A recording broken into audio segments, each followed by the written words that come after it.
জিতলো আবার জিতলো বরিশাল জিতলো বিপিএল এর ফাইনাল জিতলো আবার বরিশাল ফরচুন বরিশালকে শুভেচ্ছা স্বাগতম বরিশালবাসীর পক্ষ থেকে হৃদয় ছোঁয়া ভালোবাসা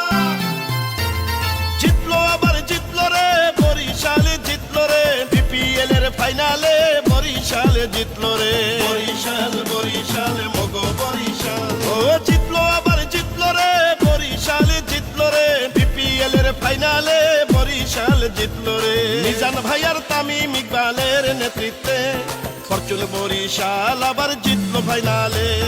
বরিশালের টাইগারেরা দারুণ খেলেছে ব্যাটে বলে 4 ছক্কার ধুম পড়েছে শুকরিয়া জানাই মহান আল্লাহর দরবারে ভোলায় আর বরগুনায় হাসছে খুশির বন্যায় পটুয়াখালীর পক্ষ থেকে খেলোয়াড়দেরকে শুভেচ্ছা ঝালকাঠির পক্ষ থেকে লাল গোলাপ শুভেচ্ছা পিরোজপুরের পক্ষ থেকে বরিশালকে শুভেচ্ছা।